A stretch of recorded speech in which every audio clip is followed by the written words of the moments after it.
So yung mga kabiyaya, mga kadabarkads, isang mabiyayang araw po sa ating lahat. Yan. At ito, may pag-uusapan po tayo isang viral issue ngayon na lumalaganap sa social media na di umano ay ang fake bulaga o ang generic na itbulaga ay nandaraya daw. Nandaraya daw po sila sa kanilang contestant dyan sa mga UR code ba yan? No, yung mga UR code nila. So ito po, no, bali pinasa sa atin to ng isa sa mga Dabarkads natin, supporters, nating mga supporters Dabarkads, na di umano ang fake bulaga nga po daw ay nandaya na naman. Alam naman natin na samot-saring kontrobersya ang kinakaharap ng generic or ang revamped na itbulaga. No, at kung saan yung unang-unang ang issue sa kanila ay yung pag-angkin nila sa titulong itbulaga. At yung pangalawa naman, nakabago-bago pa lang po nila ay nagkaroon po sila ng issue na kung saan ay gumawa po ng scripted ang si Buboy Villar. Hindi, lahat pala sila. Oh, lahat pala sila, hindi lang si Buboy Villar. Oh, bali lahat sila. Tapos, pumangalawa na naman yung mga pagtanggal-tanggal or disrespect ng mga host katulad nila Isko Moreno at Buboy Villar sa mga contestant nila or sa mga nananalo or sa mga nai-interview nila sa kanilang noontime show na Itbulaga, na kung saan kapag ang TVJ ang binabanggit ay nilalayasan nila or tinatanggalan nila ng mic. So ngayon eto may bago na naman, naku po. At syempre, 'di ba, nung nakaraan din na yung mga sagutan, no, yung mga sagutan ni Joey De Leon at sumagot na nga po si Isko Moreno, no, sumagot na rin si Buboy Villar na alam naman natin na patama kay Henyo Master. So eto na naman, may bago na naman po sila. Hindi pa nga tapos yung kaso kasi meron na naman po kayong bago. No, dito ito, basahin natin. Ayun nga pala, bago natin ito simulan, huwag niyo pong kalimutan na mag-like, share, comment, and subscribe sa ating YouTube channel. So ito po, simulan na natin. So mga Kadabarkads, ito po yung video na pinasa sa akin ng isa sa ating mga Kadabarkads na dito daw nanalo yung babae. So ang sinasabi dito, hanggang ngayon po ata ay hindi pa rin nila nakukuha yung kanilang papremyo.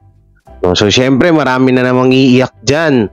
Marami na naman na yung mga vlogger ng fake bulaga na sabihin yan, huwag nyo na lang pakialaman yung fake bulaga, doon kayo sa TVJ. Ganon na naman yung gagawin nila dyan, no? Ito naman yung ipuputak nila sa amin. Hindi pa pwedeng hindi. Sinasimulan na to, kaya reaksyonan na natin yan. Ito po.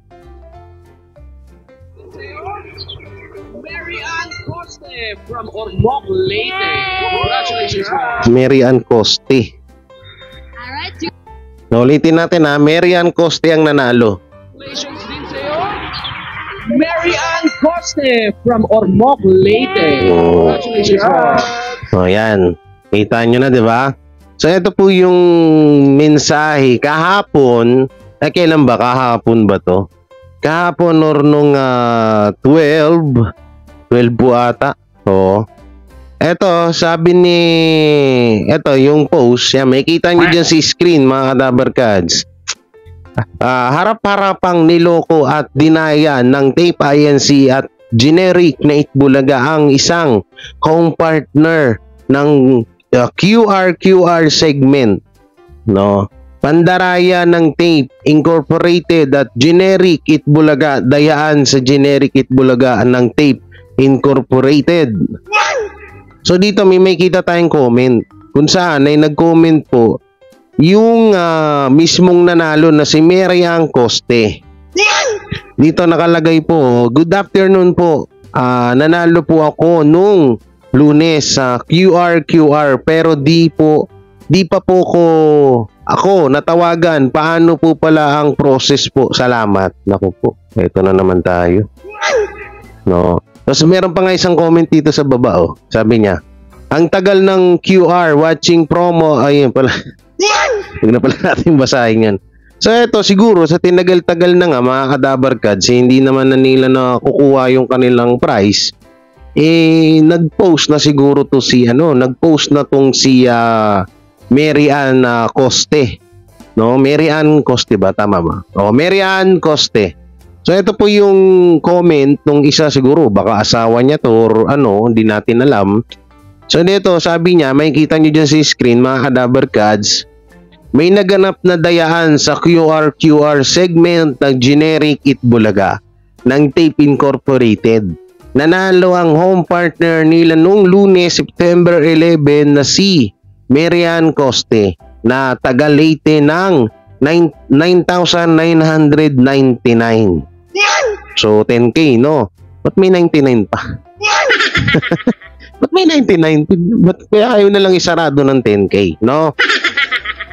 Pesos. At hanggang ngayon, Merkules, September 39, nagrereklamo pa si Mary Ann sa chatbox ng YouTube channel or YouTube live ng Generic na Itbulaga, September 13 episode dahil hanggang ngayon ay hindi pa rin siya tinatawagan ng pamunuan ng Tape Incorporated at hanggang ngayon ay hindi pa rin binibigay ng Tape Incorporated ang premium 10,000 pesos kay Mary Ann Coste ng Leyte. Hindi lang pala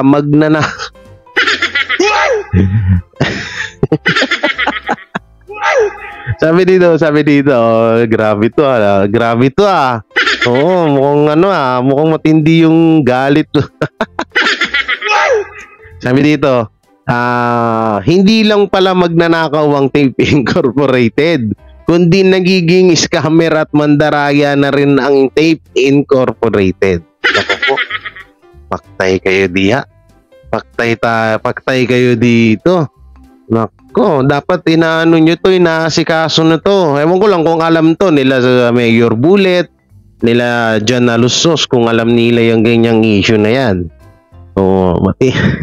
Hindi na natapos-tapos yung issue sa Fake Bulaga. Ay, nako. Ba't kaya ganun, no? Iimbis na pataas, patayog, palawak, parang pasikip, paiksi, pababa ang nangyayari sa sa Generic na Itbulaga. Ano na nangyayari sa inyo dyan? Siguro naman, ito, sige, baka sabihin kasi nila, masyado na natin silang pinipersonal no? Baka sabihin nila masyado na natin pinipersonal. Sige, sabihin na natin na pwedeng na-delay, pwedeng marami pang inaasikaso. Pwede naman pong pwedeng baka nakalimutan. Gano'n na lang idadahilan, no? Pwede naman nakalimutan lang. Uy, grabe naman kayo, good mag-judgmental dyan. Huwag naman kayong ganyan. Huwag naman kayong isip ng na late lang. Ayun na naman yung idadahilan ng mga vlogger ng Fake Bulaga. Hindi, na late lang yan. Na late lang yan, tsaka hindi explain na naman ng pinakamagaling na vlogger sa Fake Bulaga, sasabihin na naman, ay hindi, ganito was yan, syempre sa dami namang nanonood at nanalo. Sa dinami-dami ba namang nanonood? Sa dinami ba naman nananalo? Sa dinami-dami ba namang nanonood sa live? Bakit ba what? Diba? Ayun na naman yung explain nila dyan. Sabi nila, ang dami naman, kasi hindi lang maasikaso naman agad dyan. Huwag naman po kayong magmadali. Yan na naman yung magiging dyan. Yan na naman yung magiging katwiran ng mga vlogger o defender ng Fake Bulaga. Ay, nako. Pero sana magawan nyo to ng aksyon kasi kawawa naman yung tao. Nanalo naman siya dyan. Dapat ibigay nyo talaga yan. Kasi ilang araw na September 11, 12, 13 o 14 na ngayon. 14 na ba ngayon? Baka nagkakamali. 14 nga. Kala ko nagkakamali tayo. Dapat inaano niya, inaasikaso niya. Naku po, sakit niya talaga sa ulo. Ilang beses ng issue yung nangyayari sa inyo. Ngayon, pandara. Kaya, eto nga ito yung napansin ko din sa kanila na natatandaan niyo yung natatandaan niyo yung kanilang Facebook page ng Tape INC. Kaya lumaki rin ang followers nun dahil dyan sa mga QR nila na yan. No, kahit naman din mga legit dabber cards sumasali din. Siyempre, price din yan, 'di ba? Premium, may mapapanalunan ka. Oo. So, talagang sasali ka dyan. Dyan yung pinagyayabang. Ito pala, may papanood ako sa inyo. 'Di ba? Nung nakarami sinabi si Paulo Contis, hindi ko na pala ipapanood sa inyo. Natatandaan niyo po ba yung kay Paulo Contis na pinagyabang niya na umabot po ng 100k ang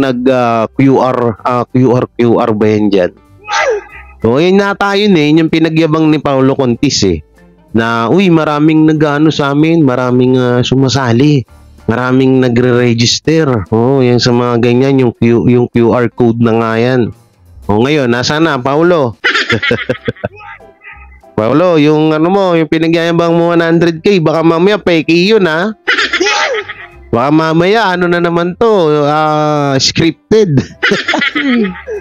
Ay, siguro ito isip ko lang siguro, baka sabihin, ito pa pala.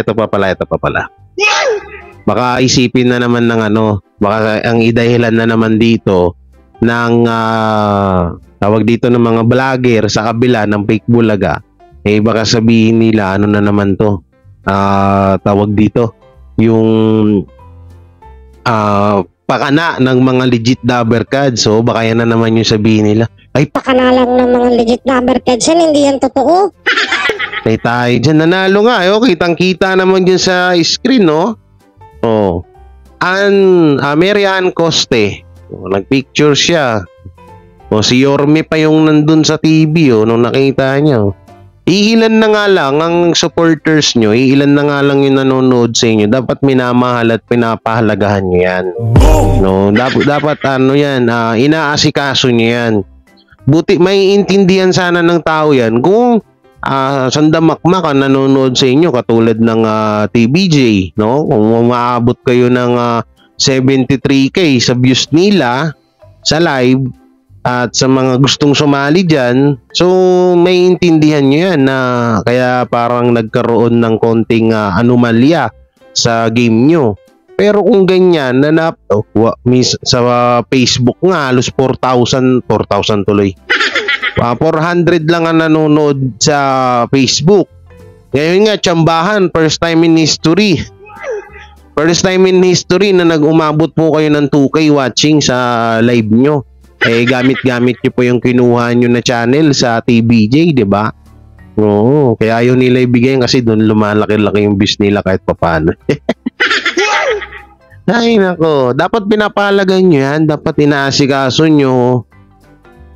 Nung panahon ng TBJ, di ba wala namang ganyang issue, yung mga hindi na bigyan ng papremyo. Matagal na bigyan, 'di ba? Wala namang, alam niyo tutusin, simula nung umalis yung TBJ diyan at pinalitan ng katulad yan ng new management, ang dami na talaga nagkaleche-leche. Hindi nila masyadong maano ng maayos. Kasi alam niyo yung TBJ kasi talaga iba talaga kasi magpalakad ng yan. Talagang talagang perfect yung pagkakaano nila. Pagkakaasikaso sa mga yung mga, kasi yung mga magagaling na staff diyan halos sumama naman na talaga sa TBJ. Ilan na lang natira diyan 'di ba? Mga bago na rin lahat 'yan kasi baka mamaya may mga senior na rin diyan na staff pero magaling pa ika nga ng halusos, 'di ba? Bawal na nga yung matatanda sa kanila. Ayaw na nila ng may edad. Gusto na nila mga bata, baka mamaya yung mga veterano ng mga staff na talagang magagaling sa mga ganyang gawain sumama sa TBJ, sumama sa TBJ at yung mga bago na lang yung mga nandyan. So yun nga lang talaga, No, simula nung sila na yung umupo dyan, nagkakaleche-leche na. Alam nyo, sa tutusin lang, sirang-sira na po ang sirang-sira na ang pangalan na Itbulaga. Hindi, totoo lang nga ito. Huwag po sana kayong magalit mga kadabarkads. Alam ko na pinapangalagaan natin at gusto natin makuha ang titulong Itbulaga, pero nung napunta nga po sa Tape Inc. or sa Tape Incorporated yung titulong Itbulaga, nagkasira-sira na. Ang dami ng issue, yung isa scripted, yung mga pagsagot-sagot ni Paulo Contis sa mga basher, 'di ba? Yung mga TVJ hindi naman nila ginagawa yan. Yung scripted ni Buboy Bilar, yung mga disrespect sa mga contestant na nagsha-shoutout kala Tito Vic and Joey na tinatanggalan nila ng mic, 'di ba? Disrespect, alam niyo, papangit ng papangit. Sila talaga nagpapangit ng titulong Itbulaga. Dati naman wala namang ka-issue-issue yan, 'di ba? Walang tawag dito, walang kabahid ng madumi ang na yan. Walang kadumi-dumi ang titulong Itbulaga na yan. Pero ngayon, tingnan nyo. Sandamakmak ng issue. Kada buwan may issue eh. Hindi nyo mapapansin, kada buwan may issue. Yan sa fake Bulaga. No? Lalo na yung tas yung mga host pa, sagot ng sagot. Kay Joey De Leon, hindi naman sila yung pinapatamaan. No, sagot sila ng sagot, pero hindi naman sila yung pinapatamaan. Ayun yung dun ayun yung nakakatawa isipin. Alam niyo yung ginagawa ni Henyo Master, lang yan parang nagtatanong sa hangin. Siyempre, ikaw ba naman, 'di ba? Bigla-bigla na lang kinuha sa'yo yung pinangalagaan mo ng almost 44 years or mahigit pa na titulong yung titulong Itbulaga na yan. Tapos kinuha lang. Ikaw yung nagpakahirap, ikaw yung gumawa, ikaw nag-isip. Lahat ng mga segment dyan sa inyo galing. No? Tapos ang nangyari, bandang huli, iba pala makikinabang, 'di ba? Kaya yung ginagawa ni Henyo Master, hindi natin masisisi yun eh. Hindi natin masisisi na bakit ganun siya, bakit palagi siya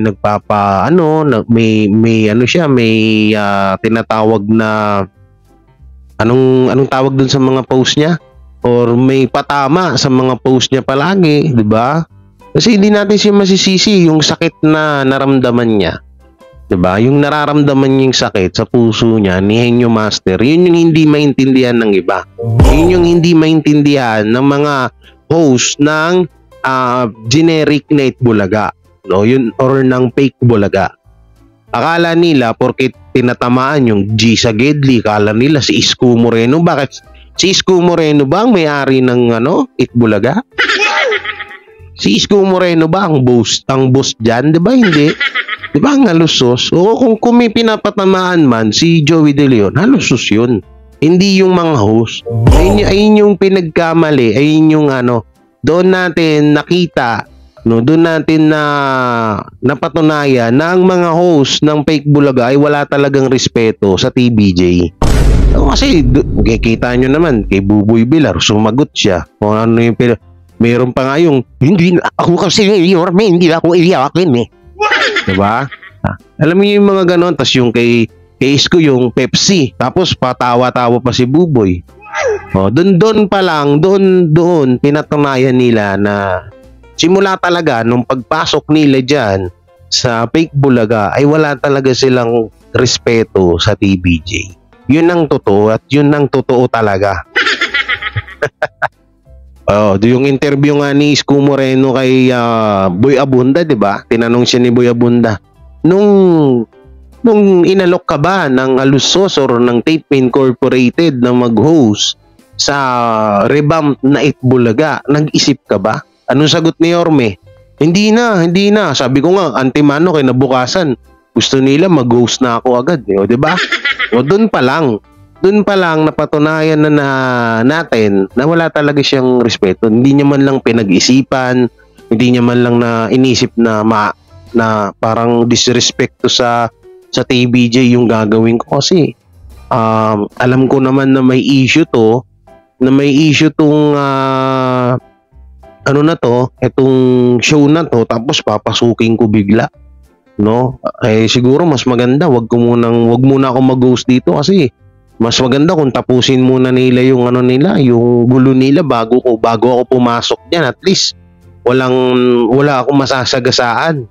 No, kahit sinasabi nila na punong-puno sila ng respeto sa TBJ sa bawat interview nila, pero makikita nyo at kung pagdudugtong-dugtongin nyo yung mga nangyayari ngayon, makikita nyo talaga na wala talaga silang ni katiting na respeto. Lalo na to si Buboy Velar at Isko Moreno.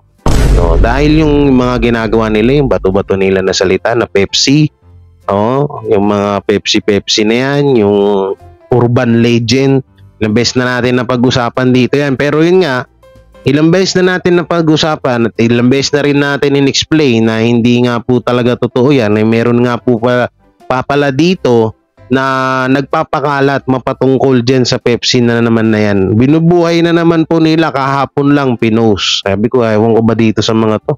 Wala na siguro talaga silang ibang masilip sa TBJ kundi yung Pepsi na yan. Minsan nga mag-royal kayo.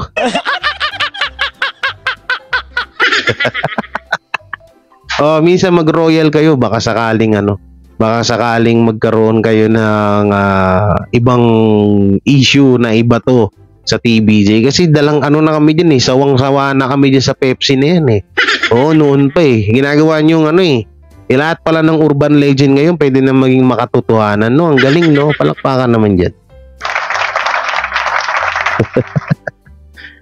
So yung mga kadabarkads, anong masasabi nyo sa issue na napag-usapan natin ngayon, no? Comment nyo lang dyan. Ako para sa akin, lahat naman kasi para sa akin kasi parang lahat naman ng nangyayari diyan sa fake bulaga na yan ay scripted Hindi na maaalis sa isip natin yun kasi sinimulan na nila Sinimulan na nila yung scripted. Ngayon, yung bagong issue naman yung sa palaro nila na QR segment, 'di ba? So dito, another na naman to. So hindi na naman papaniwalaan ng mga tao to kasi scripted nga daw or fake or pandaraya. Kung nga rin nanalo pero hindi naman pala naibigay yung papremyo, no? Yun yung masakit doon. Kaya dito, wala na to, mas lalong mas lalong puputaktin to ng mga basher yung fake bulaga. Yung generic na bulaga. Ewan ko lang kung alam na nila Mayor Bullet Halusos yan ni John Halusos, hindi natin alam. Siguro alam naman na nila ngayon yan at baka hinahanap na nila ngayon yan si Anne-Marie Costes. Coste pala. Tama ba? Anne-Marie Coste. No, bigyan nyo na lang 50,000 para manahimik.